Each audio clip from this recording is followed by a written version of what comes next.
રે મન મેઘધનુષી મન, રે મન મેઘધનુષી મન. નયન, ભણવા બેસ. ક્યારની કહું છું, તને સંભળાતું જ નથી ને? તને ઘાંટા પાડીને મારું ગળું દુખી ગયું. આજે સાંજે તારા પપ્પાને આવવા દે, પછી તારી વાત છે. એક શબ્દ સાંભળતો જ નથી ને? ભાઈને ભણવું જ ગમતું નથી ને? હમણાં ટીવી જોવા દો કે બહાર રમવા જવા દો તો તૈયાર, અને ભણવા બેસવા માટે ગલ્લા તલ્લા કરે છે. બહુ ચલાવી લીધું. હવે આજે આવવા દે, તારા પપ્પાને કહી જ દેવાની છું. વહુ, હવે તમે શું આ છોકરાની પાછળ આદુ ખાઈને પડ્યા છો? ભણશે હવે. એ ક્યાં બોર્ડની પરીક્ષા આપવા જેવડો થઈ ગયો છે તે. ખરેખર આ બિચારા બાળકોની દયા આવે છે. એમનું તો બાળપણ જ સાવ છીનવાઈ ગયું છે. શાળામાંથી છૂટે એટલે સીધા ક્લાસમાં, અને ક્લાસમાંથી છૂટે પછી skating, swimming, drawing, music class. કોણ જાણે મા બાપો પણ છોકરાને બધી કળાઓમાં પારંગત બનાવવાના હોય એમ ખાઈ ખપુચીને પાછળ પડી જાય છે. બેટા નયન, અહીં આવજો બેટા. મમ્મી, તમારી આ ટેવ બહુ જ ખરાબ છે. હું નયનને કંઈ કહું કે એટલે તરત જ તમે એને વહાલ કરવા માંડી પડો છો. એમાં જે આટલો વધારે બગડી ગયો છે, એને મન મારી કોઈ કિંમત જ નથી રહી. એને એવું જ થઈ ગયું છે કે મારી મામા જ ખરાબી છે. અને તો એ ગણતો જ નથી, અને મારી સામે ચપ ચપ જીભ ઉપાડતો થયો છે. વહુ, આ તમે કેવી વાત કરો છો? શું હું એને બગાડતી હોઈશ કે મેં મારો છોકરો નથી? અમે અમારા છોકરાને ના ઉછેર્યા? ક્યાં ગુંડા પાક્યા? આ તો તમે સવારથી છોકરાની પાછળ પડી ગયા છો. તે મારાથી ના રહેવાયું ને એટલે જરા બોલી. હું જ સ્વમાન વિહોણી છું કે બોલું છું, બાકી મારે ક્યાં જોવા રોકાવું છે? તમે જાણો ને તમારા છોકરા જાણે.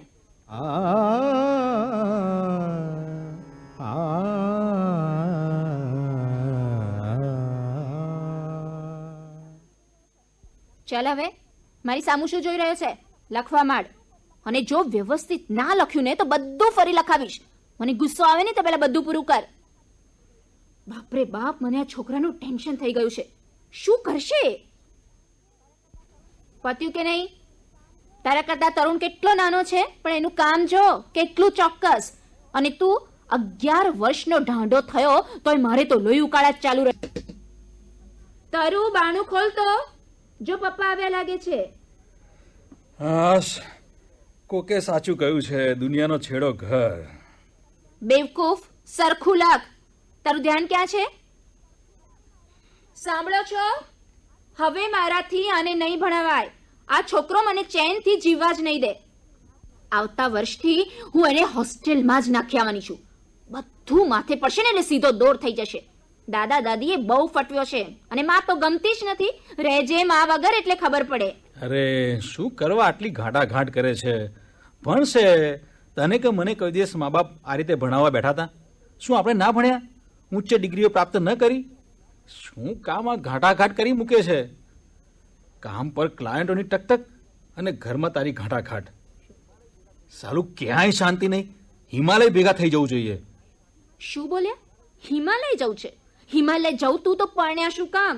અને આ લશ્કર મારે લમણે પછાડ્યો? હા, હિમાલય જવું છે. કોઈ જવાબદારી લેવી નહીં અને ભાષણ આપ્યા કરવા. આ બાજુવાળા અરવિંદભાઈનો દાખલો લો. રોજ એમના છોકરાને કેવા ભણાવતા હોય છે. એમના છોકરા પણ જુઓ કેટલા શિસ્તબદ્ધ અને હોશિયાર છે. રસ્તામાં મળે ને તો ગુડ મોર્નિંગ આંટી, ગુડ મોર્નિંગ અંકલ કહીને આપણી સાથે વાત કરે. અને આ 11 વર્ષનો ઢાંઢો બાજુમાં મેળવણ લેવા જતાય શરમાય છે. ના મમ્મી, હું નહીં જાઉં. ઘરમાં માની સામે બોલવાનું હોય તો ચપ ચપ જીભ ચાલે, અને બહાર મીંદડી બની જાય. તમે ઘરના એ ભેગા થઈને એને ફટવી મારે છે, એનું ધાર્યું જ કરે છે. મારી તો કોઈ કિંમત જ નથી રહી. શું તું બોલે જાય છે? હવે બસ કર. એક કામ કર, ટ્યુશન રાખી લઈએ. તારે આ રોજની રામાયણ તો નહીં. શાળાએથી આવે એટલે ટ્યુશનમાં મોકલી દેવાનો. ત્યાં સીધો રહીને ભણશે. ટીચરને જ કહી દઈશું કે ભણાવીને હોમવર્ક કરીને જ મોકલે. આવીને ખાઈ પીને સૂઈ જશે. ટીવીનો પણ પ્રશ્ન ઉકલી જશે. ચાલ હવે જમવાનું કંઈક કર, અહીં તો પેટમાં બિલાડા બોલે છે.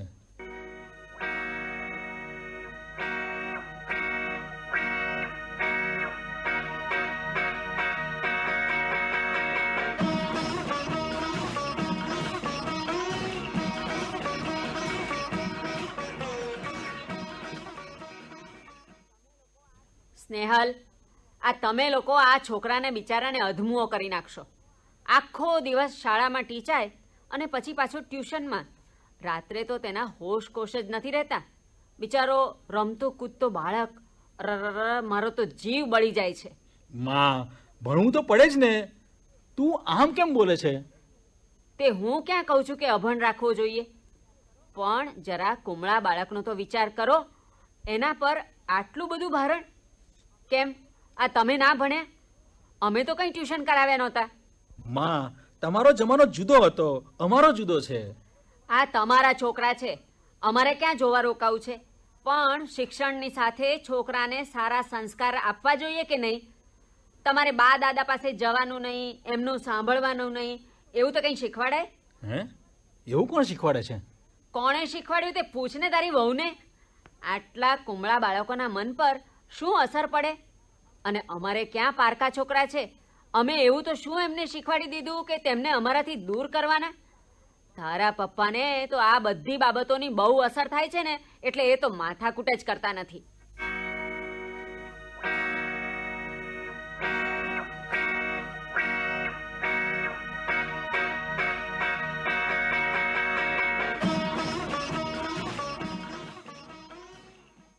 મને ખબર જ છે કે મારી પાછળ તમારી માં તમને ચડાવે છે. તમે માં દીકરો ગુસપુસ કરો છો ને ત્યારે જ મને તો અણસાર આવી જાય છે કે મારી વાત ચાલી રહી છે. એમણે તમને એ કહ્યું કે મેં છોકરાઓને શું કહ્યું, પણ એ કહ્યું કે પોતે એમને શું કહે છે. હું છોકરાઓને વળું કે કંઈક કરું તો તરત પોતાની પાસે બોલાવીને વહાલ કરવા માંડશે, મને સલાહ આપવા માંડશે. એટલે છોકરાઓને તો હવે એમ જ થઈ ગયું છે કે અમારી માં જ ખરાબ છે. અરે પણ એવું ના હોય. એ તો તું ઘરમાં રહે ને તો તને ખબર પડે. બેમાંથી એકેય છોકરા મારું સાંભળતા જ નથી ને. વાત વાતમાં સામું બોલે છે. મારા છોકરાઓને મારી વિરુદ્ધ કરી નાખ્યા છે. અને હવે તમને પણ હું ખોટી લાગુ છું.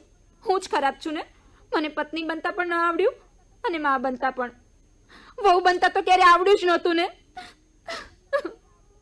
तू बंधा तू वही जा तू बंधा तू वही जा समझो तू अणसमझो था तू समझू તું अणसमझू था તું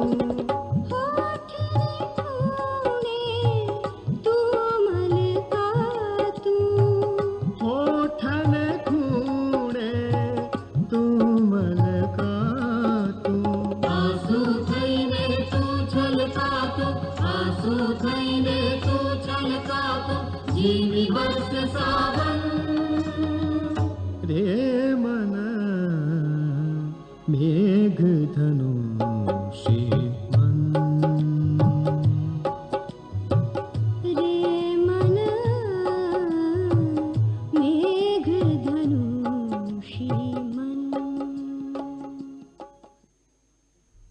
મનમોતીના કાચ શ્રેણીના આજના હપ્તામાં એક ઘર ઘરમાં બનતી ઘટનાનું નાટ્ય રૂપાંતર સાંભળ્યું. આપણે અંસલભાઈ પાસેથી આનું મનોવિશ્લેષણ કેવી રીતે થઈ શકે તે વિશે વાત કરીએ. અંસલભાઈ, આપણે જોયું કે આમાં શરૂઆતમાં જ કહેવામાં આવે છે કે સાંજે તારા પપ્પાને આવવા દે પછી તારી વાત છે.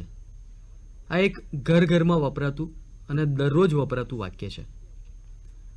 બાળકને આવી ધમકી આપવાના કેવા પરિણામ આવી શકે? તારા પપ્પાને આવવા દે, તારી વાત છે, અથવા પપ્પાને કહી દઈશ, આ બધા વાક્યો ખૂબ રોજિંદા છે, એ વાત સાથે હું સંમત છું. હવે ખરેખર જોવા જઈએ તો બાળક કંઈ ખોટું કરતું હોય તો એને અટકાવવાની કે શિક્ષા કરવાની જેટલી સત્તા પિતાની છે, એટલે કે પપ્પાની છે, એટલી જ સત્તા માતાની છે અને ઘરમાં રહેતા અન્ય વડીલોની પણ છે. પરંતુ જ્યારે આવા વાક્યો કે તમે જે કહો છો એમ કે આવી ધમકી જ્યારે આપવામાં આવે ત્યારે બાળકને એક અજાણતા એવો સંદેશ મળે છે કે સાંભળવાનું તો પિતાનું જ, અથવા તો પિતા જે કે એમ જ કરવાનું, અથવા પિતા વળે તો જ ગાંઠવાનું અને મમ્મીનું સાંભળવાનું નહીં. આવો એક અજાણતા સંદેશ બાળકના મનમાં આપણે રોપી રહ્યા છીએ. કારણ કે આપણે એને કંઈ કહેતા નથી, પરંતુ આપણે એને એમ કહીએ છીએ કે પપ્પા આવે એટલે વાત છે. એટલે આપણે આપણી જાતે જ એવું એના મન પર ઊભું કરીએ છીએ કે હું તને કંઈ કહેવા માટે અસમર્થ છું, હું તને કંઈ કહી શકતી નથી, પણ પપ્પા કહેશે એટલે મારો પક્ષ પપ્પા લઈને પપ્પા વાત કરશે. એટલે કે હું એટલી સબળ નથી અથવા તો મારો એટલો હક નથી કે હું તને ખખડાઈ શકું, પણ મારો એટલો હક છે કે હું પપ્પા દ્વારા તને ખખડાવડાવી શકું. એવું લાગે તમને કે ઘણીવાર આવું કહેવાથી પિતાની છબી ખરડાતી હોય? હા, એટલે હું એના ઉપર જ આવી રહ્યો છું કે આની સાથે એક બીજી વાત એ છે કે પિતા એટલે ભય, એવો એક પાછો સંદેશો પણ બાળકને આપણે આપીએ છીએ કે ભાઈ પપ્પાને આવવા દે, એટલે એમ કે પેલો ભય આવશે અને એ તને ધમકાવશે. એટલે બાળકને અજાણતા પિતા પ્રેમાળ હોય તે છતાં પણ એને એક ભય લાગવા માંડે પિતાનો, તો એ એક બીજો પણ સંદેશ મળે. અને આ બધી ઘટનાઓ પછી પાછળ જોઈએ કે માતા કમ્પ્લેન કરે છે અથવા માતા ફરિયાદ કરે છે કે બાળક મારું સાંભળતો નથી, પરંતુ તમે જ એને એક ઇનડાયરેક્ટ મેસેજ, એક આડકતરો સંદેશો એવો આપ્યો છે કે ભાઈ તારે મને નહીં સાંભળવાનું, તારે પપ્પાને સાંભળવાનું, કારણ કે હું સાંજે આવશે ત્યારે પપ્પાને ફરિયાદ કરીશ. આજકાલનો આ પણ એક બહુ મોટો પ્રશ્ન છે કે બાળકોને ટીવીનું વળગણ ખૂબ થઈ ગયું છે. તો અભ્યાસ બગડે ત્યાં સુધી ટીવી જોતા બાળકો પણ જોયા છે આપણે. તો આ ટીવીના વળગણમાંથી બાળકોને છોડાવવા માટે શું થઈ શકે? ટીવીના જે વળગણની વાત છે એ ખરેખર જોવા જઈએ તો સમગ્ર વિશ્વની સમસ્યા છે. અલબત્ત આપણે ત્યાં હજી આ વળગણનો પ્રથમ દસકો છે, એટલે એ વધારે પ્રમાણમાં જોવા મળે છે. અને જે તમે વાત કરી કે બાળકોમાં ટીવીનું વળગણ જોવા મળે છે, પણ હું તો એમ કહું છું કે માત્ર બાળકો જ શું કામ, મોટેરાઓની પણ આ જ સ્થિતિ છે. કારણ કે મોટેરાઓ પણ ટીવીને એટલા જ જોરથી વળગીને રહ્યા છે. હવે જે પ્રશ્ન છે કે બાળકોને ટીવીનું વળગણ કેમ છોડાવવું, આ એક મહાપ્રશ્ન છે મારી દ્રષ્ટિએ. કારણ કે આ એક પ્રશ્નના એક જવાબ ના હોઈ શકે, પણ અનેક જવાબ હોઈ શકે. અને બીજી વસ્તુ એ છે કે એ આખો અભિગમ બદલવાની વાત છે. તમારા કુટુંબનો ટીવી પ્રત્યેનો અભિગમ જે પ્રકારે તમે બદલો એ પ્રકારે ધીરે ધીરે તમે બાળકને આ વળગણમાંથી છોડાવી શકો એમ છો. કારણ કે ટીવીનું વળગણ એ એવું વળગણ છે કે એ હંમેશા લોકોને રહેવાનું જ છે, એ બાળક હોય કે મોટેરા હોય. કારણ કે એ એક જાગજમાળ માધ્યમ છે, એટલે કે એક ચમકદમકનું માધ્યમ છે. અને સ્વાભાવિક છે કે ચમકદમક પ્રત્યે માણસનું મન હંમેશા આકર્ષાતું રહ્યું છે, એટલે ટીવીનું વળગણ તો રહેવાનું જ છે. અને મોટાભાગના બાળકો ટીવી જોવાની પ્રવૃત્તિમાં અનુકરણ કરતા હોય છે, એટલે કે એમના મોટેરાઓનું જે વળગણ હોય છે એ જોઈને એ લોકો પણ ટીવીને વળગીને રહેતા હોય છે. ઘણા ઘરોમાં આપણે જોઈએ છે કે મોટાઓ છાસવારે ટીવીની સામે ગોઠવાઈ જતા હોય છે, અથવા અમુક કાર્યક્રમો તો જોવાના જ, અમુક વસ્તુઓ તો એમ કે જવા દેવાય જ નહીં, એવી પ્રકારનું વલણ એ લોકોનું હોય છે. અને એમાંથી ધીરે ધીરે બાળક પણ શીખતું હોય છે. અમુક હોરર શો જોવાના, હવે બાળક શરૂઆતથી જે હોરર શો જોવા નથી માંડતું, પણ મોટેરા જુએ છે ત્યારે એની સાથે નાના બાળકો જુએ છે અને ધીરે ધીરે એને એનું વળગણ લાગે છે. તો પહેલી વસ્તુ તો એ છે કે મોટેરાઓએ આ વળગણ છોડવું પડશે. એટલે કે કયા પ્રોગ્રામ જોવા એ નક્કી કરવું પડે, કેટલો સમય જોવું એ નક્કી કરવું પડે, અને ક્યારે જોવું એ નક્કી કરવું પડે. અને જો મોટેરાઓ એના નિયમો પાળે તો ધીરે ધીરે નાના બાળકોને આપણે એના નિયમો પાળી શકીએ. બીજી એક અગત્યની વાત એ છે કે જે બાળકોને ટીવીનું વળગણ વધારે હોય એને જો રચનાત્મક દિશામાં વાળવો હોય તો મારી દ્રષ્ટિએ કોમ્પ્યુટર તરફ એને વાળવો જોઈએ. કારણ કે કોમ્પ્યુટરનું માધ્યમ પણ એવું છે કે જે કદાચ થોડેક અંશે ટીવીની ખોટ પૂરી શકે અને બાળક એમાં આગળ વધી શકે એમ છે. હંસલભાઈ, આપણે ત્યાં સંયુક્ત કુટુંબોમાં આ સમસ્યા વિશેષ જોવા મળતી હોય છે. એમાં એવું માનવામાં આવે છે કે છોકરાને દાદા દાદી જ બગાડતા હોય છે. તો એ માટે છોકરાની માં એમને ભણવાની કે બીજી કોઈ વાત માટે વળતી હોય ત્યારે દાદા દાદી બાળકનો પક્ષ લે એ કેટલું યોગ્ય છે? જયેશભાઈ, બાળકના વર્તન સંબંધી જે વાત છે એમાં એટલું હું ચોક્કસ કહીશ કે બાળકના વર્તન સંબંધી નિયમો ઉપર બધા જ કુટુંબીઓનું એકમત હોવું અત્યંત જરૂરી છે. અને તો જ બાળકને તમે શિસ્ત શીખવાડી શકો. દાખલા તરીકે અહીં આગળ માં બાળકને ભણવાનું કહે છે અને દાદી એમ કહે છે કે ભણવાનો આટલો બધો ભાર બાળકના મગજ ઉપર આપણે નાખી દીધો છે, તો એનો અર્થ એવો થયો કે એનું જે ભણવા તરફનું જે વલણ છે અથવા વર્તન છે એના માટે એ સાસુ અને વહુ બે એકમત નથી. વહુ એમ કે છે કે ભણવું જોઈએ, સાસુ એટલે કે દાદી એમ કે છે કે ભણવાનું કંઈ એટલું બધું મહત્વ નથી, અથવા તો એક કયા મોટા બોર્ડની પરીક્ષા આપે છે કે એ પ્રકારની વાત છે. એવી જ રીતે પાછળના ભાગમાં પણ આવી એક વિસંવાદિતા જોવા મળે છે. જ્યારે સ્નેહલ એમ કે છે કે ભણશે, એને એમ કે અમને કોણ ભણાવતું હતું તોય અમે ભણ્યા, એટલે એ પણ એક પોતાની પત્નીથી અલગ મતમાં પડે છે કે બાળકની પાછળ પડી જવાની જરૂર નથી પણ એ ભણશે. તો આવી જે ચર્ચાઓ થાય છે અથવા આવી જે વિસંવાદિતાઓ થાય છે એ બાળકને ખૂબ નુકસાન કરે છે. બે રીતે નુકસાન કરે છે. એક તો બાળક પોતે આ જે વાતો છે એના મર્મને સમજી શકતું નથી અને પરિણામે એને કોને ફોલો કરવું અથવા કોને અનુસરવું એ ખબર નથી પડતી અને હોતી. જુદા જુદા વખતે જુદી જુદી વ્યક્તિઓને એને અનુસરવું પડે એવી સ્થિતિ હોય છે. એવી સ્થિતિ હોય છે. બહુ સાચી વાત છે. અને એનાથી એવું થાય કે બાળકને જે વસ્તુ કરવી નથી ગમતી એ કરવાનું જે લોકો કે એ લોકો બાળકને ગમતા થાય, અને જે ગમતું નથી એ કરવાનું જે લોકો કે એ બાળકને ના ગમતા થાય. બરાબર છે. એટલે સ્વાભાવિક રીતે જ અહીંયા બાળકને ભણવું ધારો કે ના ગમતું હોય તો એને એમ થાય કે દાદી સાચી વાત કરે છે, મમ્મી ખોટી વાત કરે છે. તો એ રીતે એક પ્રકારનું સાચા ખોટાની ભાવના બાળકમાં ઉત્પન્ન થાય. એવું નથી લાગતું અંશલભાઈ કે એનાથી એ પણ આ પરિસ્થિતિનો ગેરફાયદો ઉઠાવતો હોય બાળક? બની શકે છે, કારણ કે જ્યારે એને એમ થાય કે કોઈ ચોક્કસ વ્યક્તિ પોતાનો પક્ષ લે છે ત્યારે એ આવી વખતે એ વ્યક્તિ તરફ જઈ અને પોતે એક પ્રકારની ધ્યાન ખેંચવાની વૃત્તિઓ પોષે અથવા તો એમ કે બીજા લોકો એની દયા ખાય એવી પ્રકારની સ્થિતિ ઉત્પન્ન કરે અને સ્વાભાવિક રીતે જ આખી વસ્તુ બીજા વળાંક પર ચડી જાય. આમાંથી એવું પણ બને કે બાળકનો ભણવાનો પ્રશ્ન તો એના સ્થાને રહી જાય, પરંતુ સાસુ વહુનો ઝઘડો વધી જાય અથવા પતિ પત્ની વચ્ચે એક પ્રકારની ડિફરન્સ ઓફ ઓપિનિયન શરૂ થઈ જાય અને બાળક એમાંથી પરિસ્થિતિમાંથી બહાર નીકળી જાય. એને એમ થાય કે ચલો અત્યારે તો ભણવાનું છૂટ્યું, હવે મમ્મી પપ્પા ઝઘડ્યા કરશે કે મમ્મી ને બા ઝઘડ્યા કરશે ને આપણે આપણું જે કરીએ છીએ એ કરીએ. ઘણીવાર આમાંથી છૂટવા માટે બી આવો એક મુદ્દો મૂકીને બહાર નીકળી જતો હોય બાળક. એવું પણ બની શકે. જો બાળક થોડુંક મોટું હોય અને એની સમજણ શક્તિ વધારે હોય તો એવું પણ શક્ય છે.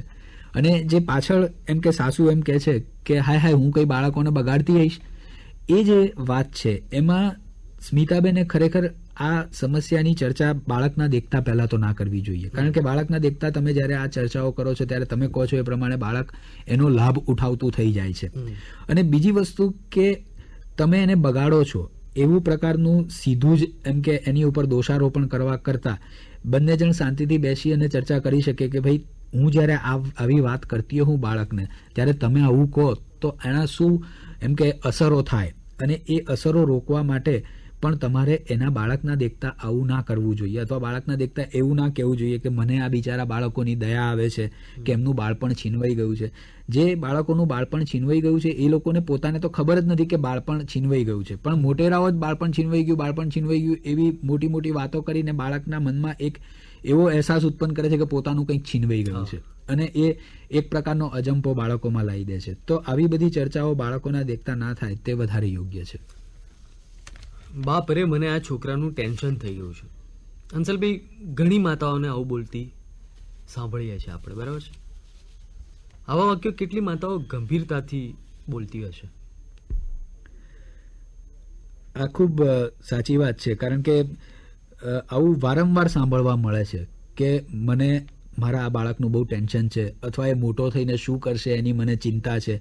આ પ્રકારના વાક્યો માતાઓ વારંવાર બોલતી હોય છે, બીજાના દેખતા પણ બોલતી હોય છે અથવા તો અન્યની સાથે વાતચીત થતી હોય છે ત્યારે પણ એવું કરતી હોય છે. અને કેટલીક વાર મનોચિકિત્સક પાસે પણ આવી રજૂઆત લઈને માતાઓ આવતી હોય છે. હવે આમાં ઘણીવાર એવું બનતું હોય છે કે માતાને ટેન્શન કોઈ બીજી જ વાતનું હોય અને એ બાળકનો સહારો લેતી હોય છે. એટલે કે એક પ્રકારની ધ્યાન ખેંચવાની વૃત્તિ હોય છે.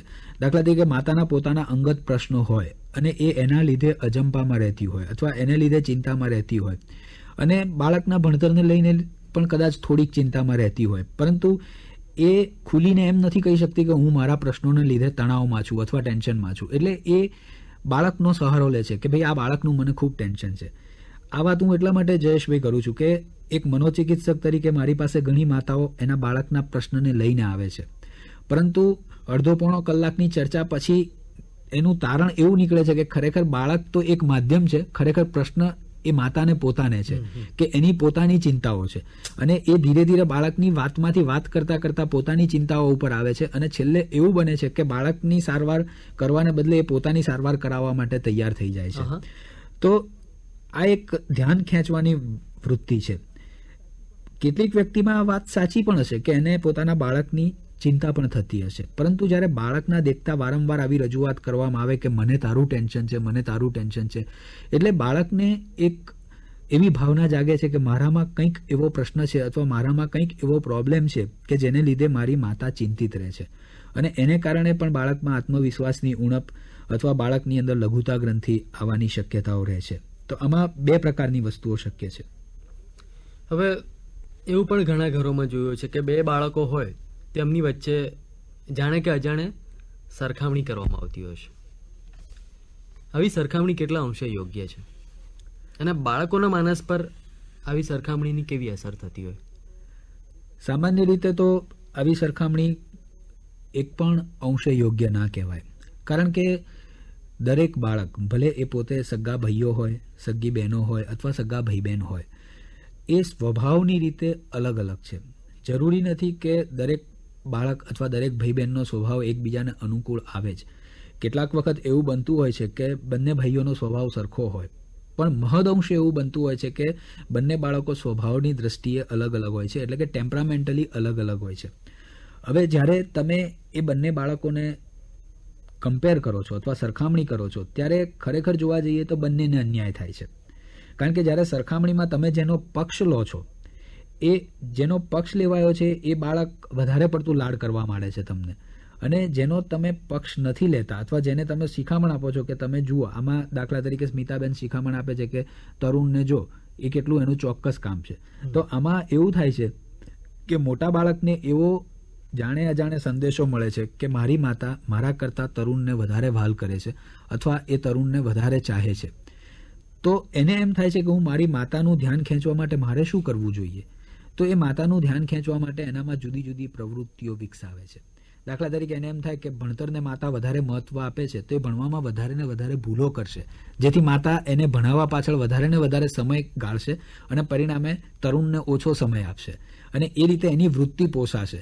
એટલે એ જાણી જોઈને લખવામાં ભૂલ કરશે અથવા નાની નાની ભૂલો કરશે અથવા વધારે પડતું તોફાન કરશે અથવા તો ભણતી વખતે ડાફોળિયા મારશે. કંઈક એવી પ્રવૃત્તિ આદર્શે કે જેથી સતત પોતાની માતાનું ધ્યાન પોતાના તરફ રહે. અને એવું પણ શક્ય છે નંસલભાઈ કે જે બીજું બાળક છે જે સારું છે એવું માં માને છે, એના પ્રત્યે આ બાળકને જેની ફરિયાદ છે એ બાળકને ઈર્ષા થાય. એ તો થશે જ, ઈર્ષાના ભાવ તો થવાના જ છે, જેને મનોવિજ્ઞાનની ભાષામાં સિબલિંગ રાઇવલરી કહીએ છીએ, એ તો થવાના જ છે. એને એમ તો થશે જ કે આ બાળકને પ્રેમ વધારે મળે છે ને એ ઈર્ષાના ભાવ તો થશે જ, પણ એની સાથે સાથે ભયાનક વસ્તુ આ થશે કે માતાનું ધ્યાન પોતાની તરફ ખેંચવા માટે ચિત્ર વિચિત્ર પ્રવૃત્તિઓ આદરશે, અને કેટલીક વાર બળવાખોરી પર પણ ઉતરી આવશે કે જો તું મને પ્રેમ નથી કરતી તો હું પણ તને પ્રેમ નથી કરતો, માટે તને જે નથી ગમતું એ હું હંમેશા કરીશ. એટલે માતાને આ રીતે પીડશે. હા, એ માતાને પીડશે અને પછી પ્રશ્ન વધારે વિકટ બનશે અથવા પ્રશ્ન વધારે ઘેરો બનશે. અચ્છા, હવે આજકાલ મા બાપો બાળકોને હોસ્ટેલમાં મૂકી આવવાની ધમકી આપતા હોય છે, તો શું હોસ્ટેલમાં મૂકવાથી બાળકો સુધરી જવાના છે? આજકાલ આ વાત બહુ જ સાંભળવા મળે છે કે તું મારું માનીશ નહીં તો હોસ્ટેલમાં મૂકી આવીશ. દાખલા તરીકે અહીંયા જ સ્મિતાબેન એમ કહે છે કે હોસ્ટેલમાં નાખી આવો છે, એટલે જાણે કંઈક ઉકરડામાં કે કોઈક એવી જગ્યાએ નાખવાની વસ્તુ છે, અને પછી એમ કહે છે કે ત્યાંથી સીધો થઈને આવશે. એટલે કદાચ મને એવું લાગે છે વોશિંગ મશીન જેવું આપણે એને માનીએ કે ભાઈ હોસ્ટેલ જાણે વોશિંગ મશીન હોય કે કપડું જ્યાં જઈને નાખી આવ્યું ને પછી એકદમ ચોખ્ખું થઈને બહાર આવશે. હવે આ એક ખરેખર જોવા જઈએ તો માતાનો આક્રોશ છે. હોસ્ટેલને જેલ તરીકે પ્રોજેક્ટ કરે છે કે ભાઈ તું તોફાન કરે છે, તું મારું માનતો નથી અથવા તું મારા હાથમાં નથી, એટલે તને એમ કે જેલમાં નાખી દેવો પડશે, એમ હોસ્ટેલમાં નાખી દેવો પડશે. પરંતુ ખરેખર અત્યારે જે આપણા હોસ્ટેલોનું સેટઅપ જોવા મળે છે એના પરથી એવું કહી શકાય કે હોસ્ટેલમાં જવાથી બાળક સુધરી જ જશે અથવા તો બાળક સારું જ થઈને આવશે એવું માનવાની કોઈ જરૂર નથી. એવું પણ બની શકે છે કે હોસ્ટેલમાં ગયા પછી બાળક સાવ તમારા હાથમાંથી જતું પણ રહે. એટલે એ કઈ હોસ્ટેલ છે, કેવી હોસ્ટેલ છે, તમે કેવા ભાવ સાથે એને મોકલ્યું છે. તમે ઘરમાંથી તગેડી મૂકતા હો એમ તમે એને હોસ્ટેલમાં મોકલ્યો હોય તો કુદરતી રીતે જ બાળકને તમારા પ્રત્યે લાગણી રહેવાની નથી, કારણ કે તમે એને કાઢી મૂક્યો છે. અને તમે કદાચ ઉચ્ચ શિક્ષણ માટે એને હોસ્ટેલમાં મૂક્યો હોય તો બાળકની ભાવના જુદી હોય અને એ એક આખી જુદી જ પ્રકારની પ્રક્રિયા થઈ શકે. પણ મને એવું લાગે છે કે મહદઅંશે આમાં માણસની પલાયનવાદ એક છૂટો થાય છે કે મારી જવાબદારી હું કોઈ બીજાને સોંપી દઉં જેથી હું જવાબદારીમાંથી છૂટતો. આવી જ એક વાત એ પાછળ પણ કરે છે કે એને ટ્યુશન રાખી દઈએ, એટલે કે ભણાવવાની જવાબદારી પેલા શિક્ષકને આટલા રૂપિયા આપી દીધા એટલે એ ભણાવશે ને એ માથાકૂટ કરશે ને એ કડાકૂટ કરશે, આખો દિવસ એને ત્યાં બેસાડી રાખશે ને જે કરવું હશે કરશે. એટલે ટૂંકમાં પોતાની જવાબદારીમાંથી એક છટકવાની પણ આ વૃત્તિ હોઈ શકે જેને આપણે પલાયન વૃત્તિ કરીએ. હવે આનો એક મોટામાં મોટી વસ્તુ એ થાય છે કે જ્યારે બાળક તમારાથી દૂર રહે છે એટલે એનું એટેચમેન્ટ માતા પિતા સાથેનું ઓછું થઈ જાય છે. હોસ્ટેલમાં બાળકને નાની ઉંમરથી મૂકી દેનાર દરેક માતા પિતાએ એવી તૈયારી રાખવી જોઈએ કે એ કદાચ મોટી ઉંમરે એમને વૃદ્ધાશ્રમમાં મૂકી આવશે. કારણ કે આજે મારે મારા માતા પિતાને વૃદ્ધાશ્રમમાં મોકલવા હોય તો મને એક ખચકાટ થાય છે, કારણ કે હું એમની પાસે જે રીતે ઉછર્યો છું. પરંતુ જો મને એ નાનપણથી જ હોસ્ટેલમાં મૂક્યા હોય તો મને એ જે લાગણીનો જે તંતુ છે એ તંતુ કદાચ એટલો બંધાયો નહીં હોય, અથવા તો લાગણી હશે તે છતાં પણ હોસ્ટેલમાં મૂકવામાં જેમ એ લોકોને કશું ખોટું ના લાગ્યું એમ કદાચ એ લોકોને વૃદ્ધાશ્રમમાં મૂકવામાં મને ખોટું નહીં લાગે. કારણ કે મને એમ થાય કે જો હું એ વખતે મને હોસ્ટેલમાં મૂકી શક્યા તો એમાં શું વાંધો છે, વૃદ્ધો માટે તો આશ્રમ જ હોય. એટલે શરૂઆત મા બાપે કરી છે તો છોકરો પૂરું કરી દેશે અને એમાં એને કંઈ ખોટું નહીં લાગે. અગત્યની વસ્તુ એ છે કે એને ખોટું લાગવું જોઈએ કે ભાઈ આ કંઈક ખોટી પ્રવૃત્તિ કરી રહ્યો છે, પણ એમાં એને એમ થાય કે જેવી રીતે મને હોસ્ટેલમાં મૂક્યો એવી રીતે હું એમને વૃદ્ધાશ્રમમાં મૂકું છું, એમાં ખોટું શું છે. એટલે જાણે હોસ્ટેલમાં મૂક્યાવાની ધમકી આપીને માતા પિતાઓ વૃદ્ધાશ્રમ માટે પેલાને તૈયાર કરી રહ્યા હોય એવી વાત લાગે છે. ચાલો, મા બાપ પોતાના બાળકની સરખામણી તો કરતા જ હોય છે, પણ પડોશીના બાળક જોડે પણ પોતાના બાળકની સરખામણી કરતા હોય છે. તો આવી કોઈ પણ સરખામણી અયોગ્ય નથી લાગતી અંસલભાઈ? આ એક ખૂબ સામાન્ય અત્યારે વાત અથવા ટ્રેન્ડ થઈ ગઈ છે. આપણે જોઈએ છે કે લોકો વારંવાર પોતાના બાળકોની તુલના બીજા બાળકો જોડે કરતા હોય છે અને વારંવાર એના ઉપર એ પ્રકારનું દબાણ લાવતા હોય છે. પણ આની સામે હું એક બીજી વાત કરવા માંગુ છું કે ધારો કે એ જ બાળક આવીને એની માતાને એમ કે બાજુવાળાની માતાએ તો એના છોકરાને આવી રીતે સાચવે છે, તું મને કેમ એવી રીતે નથી સાચવતી? તો એમાં એને શું થશે? ક્યાંક એને માર પડશે, ક્યાંક એને વડ પડશે. એટલે કે તમારી સરખામણી એ બાજુવાળા બાળક બીજાના માતા પિતા સાથે કરે એ તમને ગમતું નથી, તો તમે શા માટે તમારા બાળકની સરખામણી બીજાના બાળક સાથે કરો છો? હવે છેલ્લે સ્મિતાબેન એમ કહે છે કે મને તો પત્ની બનતા ન આવડ્યું અને મા બનતા પણ ન આવડ્યું અને વહુ બનતા તો આવડ્યું જ નહોતું. તો આવા ઉદ્ગારોનું મનોવિશ્લેષણ શું થઈ શકે? આના મનોવિશ્લેષણમાં બે વસ્તુ હોઈ શકે કે ક્યાંક તો એની ધ્યાન ખેંચવાની ભાવના હોય કે આવા ઉત્તેજક વિધાનો કરી અને અન્યનું ધ્યાન ખેંચવું કે ભાઈ મને કશું ના આવડ્યું એટલે કદાચ એમ કે પતિ પંપાળે કે ના ના એવું કંઈ તારે રાખવાની જરૂર નથી, તું સરસ પત્ની છું, અથવા તો સાસુ એમ કે ના ના એવું કંઈ નથી, હું તો ખાલી અમસ્તી વાત કરતી હતી, તમે સારા બહુ છો, અને એને એમ કે બધું સારું સારું સાંભળવા મળે. એક વૃત્તિ એ હોય અને કદાચ એ ખરેખર આ બધાથી કંટાળી અને ડિપ્રેશનમાં સરી ગઈ હોય અને એને પોતાને ખરેખર પોતાની જાત પ્રત્યે ધૂણા ઉપજતી હોય કે ભાઈ એ દરેક ક્ષેત્રમાં નિષ્ફળ છે. નાટ્ય રજૂઆત મંજુલા શાહ, પારુલ વ્યાસ અને જયકૃષ્ણ રાઠોડ. આલેખ અને મનોવિશ્લેષણ ડોક્ટર હંસલ ભચેજ. શીર્ષક ગીત તુષાર શુક્લ. સ્વર નીરજ પરીખ, કલ્યાણી કૌઠાળકર અને આકાશવાણી ગાયક વૃંદ. સ્વરકાર નીરજ પરીખ. રજૂઆત મૌલિન મુનશી અને જયેશ પંડ્યા. કાર્યક્રમનું પ્રસારણ આકાશવાણીના અમદાવાદ વડોદરા કેન્દ્ર પરથી કરવામાં આવ્યું.